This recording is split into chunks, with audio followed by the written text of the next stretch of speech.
You hear them before you see them. A sound like distant thunder rolling across the plain, except the sky is clear and the air tastes like dust and iron. You're standing on the walls of your city, and in your chest, your heart begins to hammer against your ribs because you know what that sound means. It means the horizon is about to swallow you whole. The Mongol horde appeared like a living shadow spreading across the grasslands of the Khwarezmian Empire in 1219. Scouts had reported their approach for days, but nothing prepared the people of Otrar for what crested that final hill. Tens of thousands of riders, moving as one organism, their horses' hooves turning the earth into a drumbeat of approaching doom. At the center of this storm rode a man who had transformed himself from an abandoned orphan into something the world had never seen before. A conqueror who understood that true power wasn't just about taking land, it was about erasing the very possibility of resistance. His name was Temujin, but history would remember him by the title that still sends echoes through time: Genghis Khan. Before we go deeper into what happened in those cities, I'd love to know where in the world you're watching from.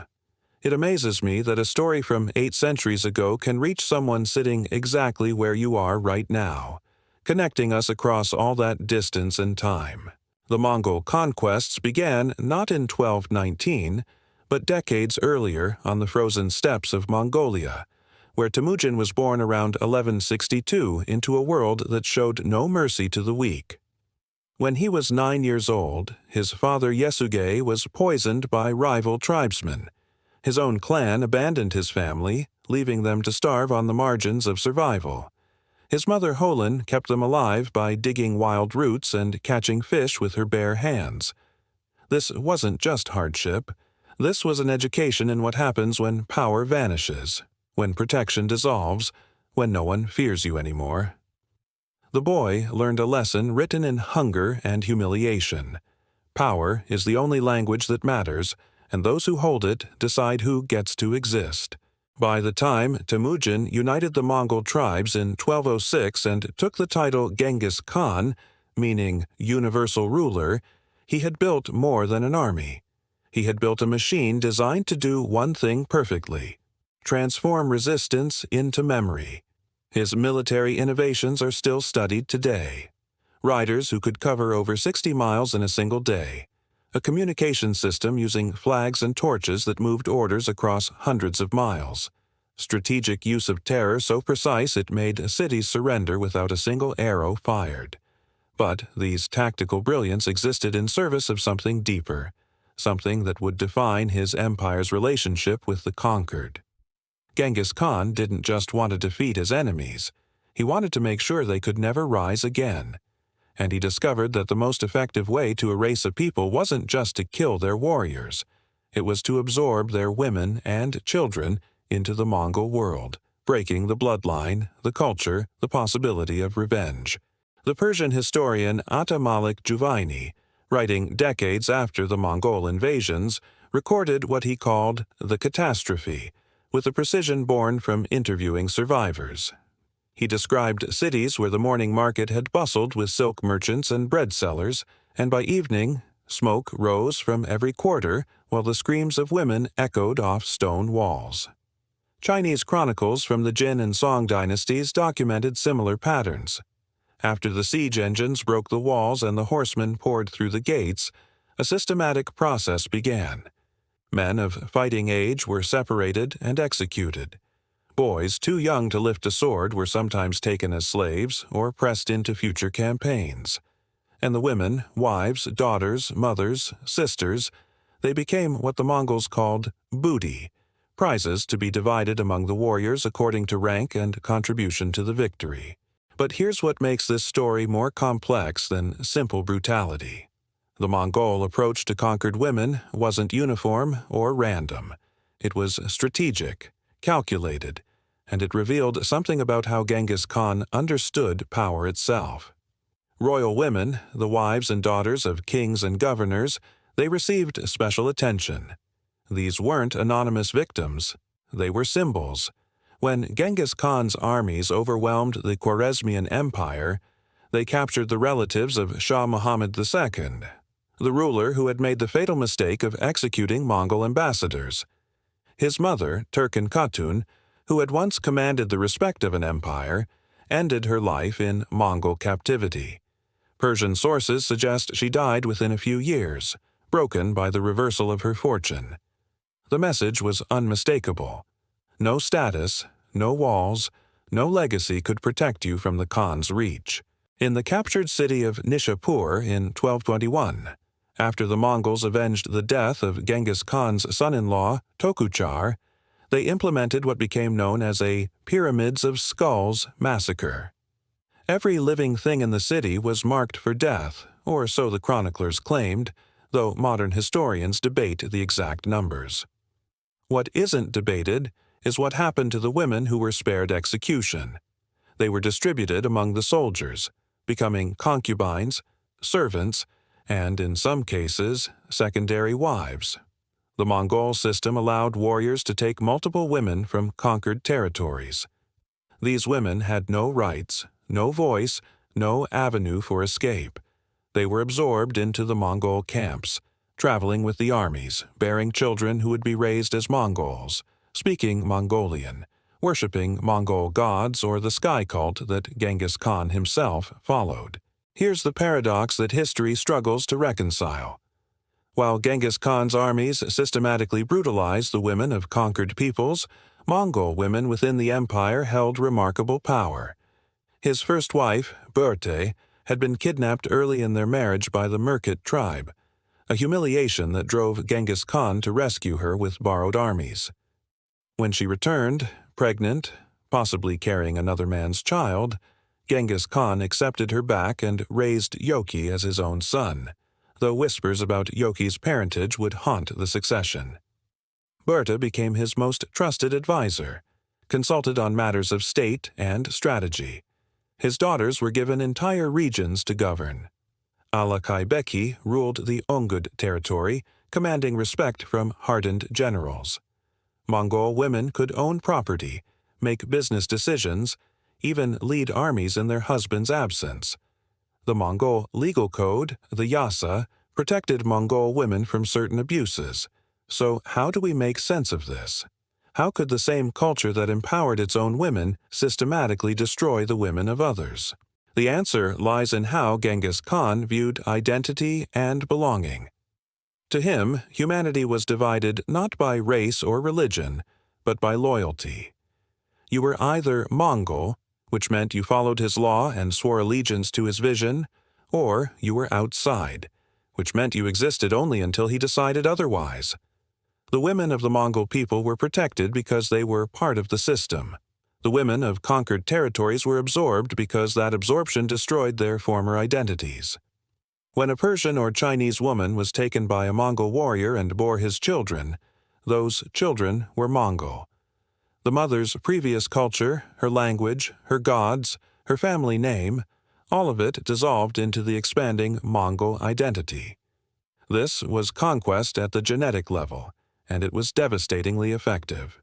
Arab historian Ibn al-Athir, writing in the early 13th century, called the Mongol invasions a tremendous disaster such as had never happened before. He recorded stories from refugees who described women of noble birth forced to serve the very men who had killed their husbands and sons. In one account, a woman from a prominent Baghdad family, after the city fell in 1258 under Genghis Khan's grandson Hulagu, was taken to a Mongol camp. She had spent her life in courtyard gardens, educated in poetry and music. Now she ground grain and prepared mare's milk, the fermented drink the Mongols consumed. Her children, if she survived to bear them, would never know the courtyards, never hear the poetry.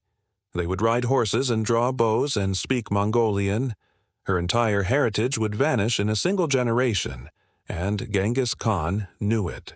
He weaponized fertility itself. But there's a detail buried in the chronicles that reveals something even more chilling about the systematic nature of this practice.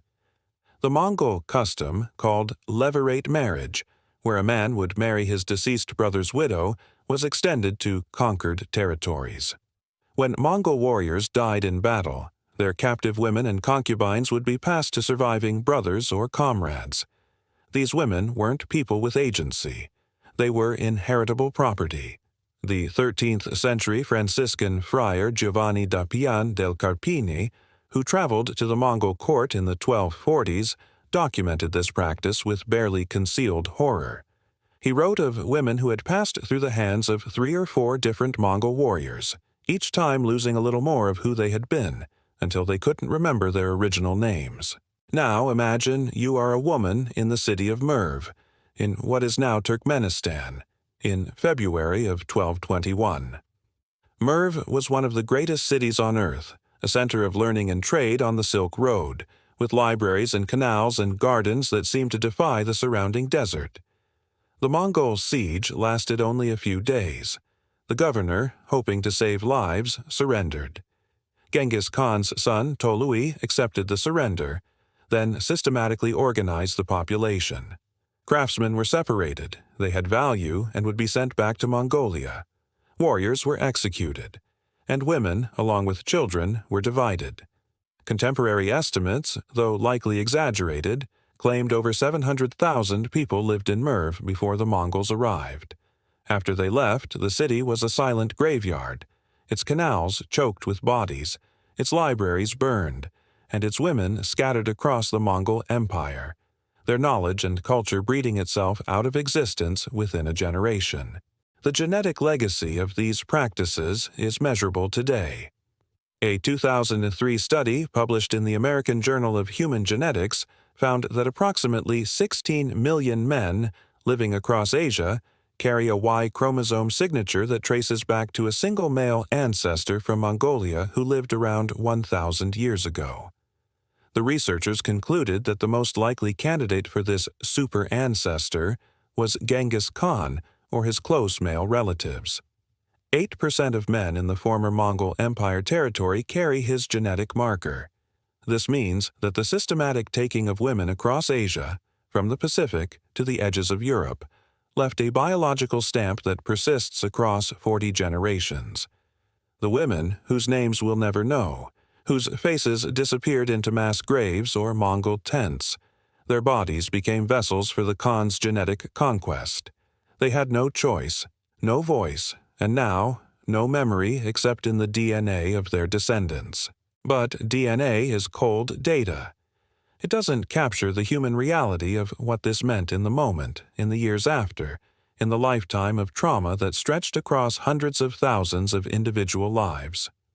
Armenian historian Grigor of Akank, writing about the Mongol invasion of the Caucasus, recorded a detail that humanizes the statistics.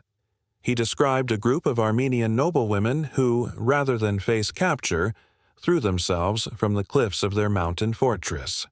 They chose death over what they knew awaited them in the Mongol camps. This wasn't rare. Russian chronicles mention similar mass suicides among Slavic women during the invasion of Kievan Rus in the 1230s.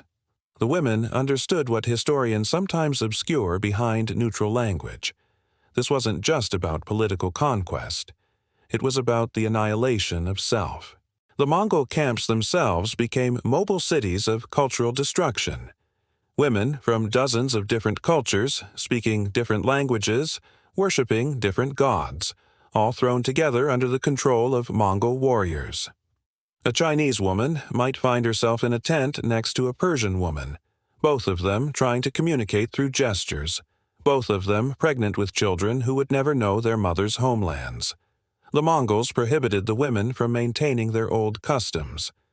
Chinese foot binding, a practice that defined elite femininity in Song dynasty China, was forbidden. Islamic veiling practices were disrupted. The women were forced to adapt to Mongol dress, Mongol food, Mongol social structures. It was cultural erasure enforced through intimate violence day after day, year after year. And yet there were women who survived and even found ways to navigate this nightmare. Some became influential as mother of sons who rose in Mongol military ranks.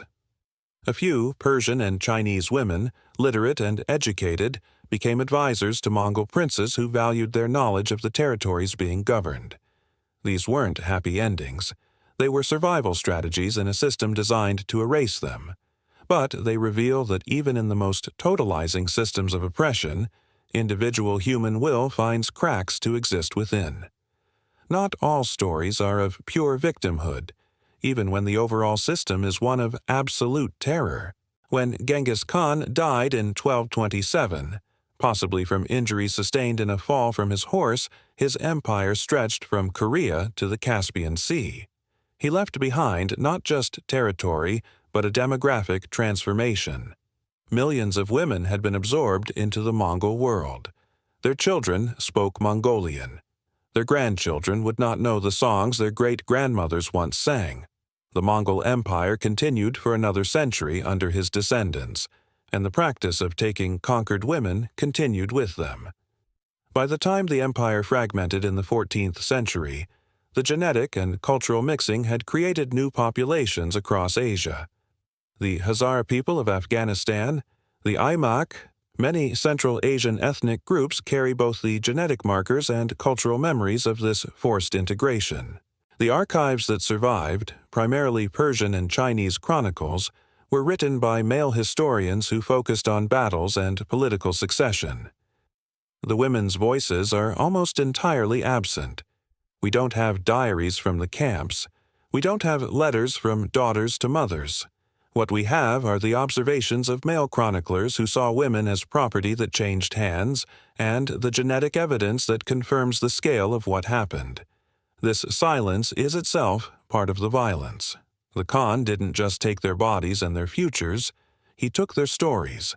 There's a moment recorded in The Secret History of the Mongols, the primary Mongolian chronicle written in the decades after Genghis Khan's death, that reveals how the Mongols themselves understood this practice. After a victory over the Tatars, the tribe that had poisoned Genghis Khan's father, he ordered the execution of all Tatar males taller than the height of a cart axle. The women and children were distributed among the Mongols. One passage states, "We will take their women and make them our own, and give our daughters to their sons, and thus will the Tatars be no more." It was explicit. This was extinction through absorption, and everyone involved understood it as such. The psychological aftermath in the conquered territories lasted generations. Chinese texts from the Yuan dynasty period, when Genghis Khan's descendants ruled China, mention a pervasive anxiety among Han Chinese families about the fate of women. Parents would hide daughters during Mongol military movements. Some families practiced selective infanticide of female children, reasoning that death was preferable to what might come. This terror became embedded in the cultural memory of entire civilizations. Russian folklore from the medieval period includes tales of women warriors who fought specifically to avoid capture, stories that emerged from the trauma of the 13th century invasions. But here's the detail that haunts me most in all the research, the one that makes this more than just historical horror. In the Mongolian plateau, archaeologists have found carved stones, simple markers with Turkic and Mongol inscriptions from the 12th and 13th centuries. Some of them are memorial stones for Mongol women, erected by their families. They describe women as wise, strong, and mother of warriors. They're respectful, even loving. These stones were carved during the same decades that Mongol armies were systematically destroying the lives of women across Asia. The men who erected those memorials, who honored their mothers and wives, were often the same men who participated in the mass abduction and brutalization of women in conquered territories. This isn't a contradiction we can easily resolve. It's a reminder that historical evil doesn't come from monsters. It comes from humans who can hold love and cruelty in the same heart, separated only by the boundaries of who they consider to be fully human. Today, tourists can visit the ruins of Merv, now a UNESCO World Heritage Site in Turkmenistan.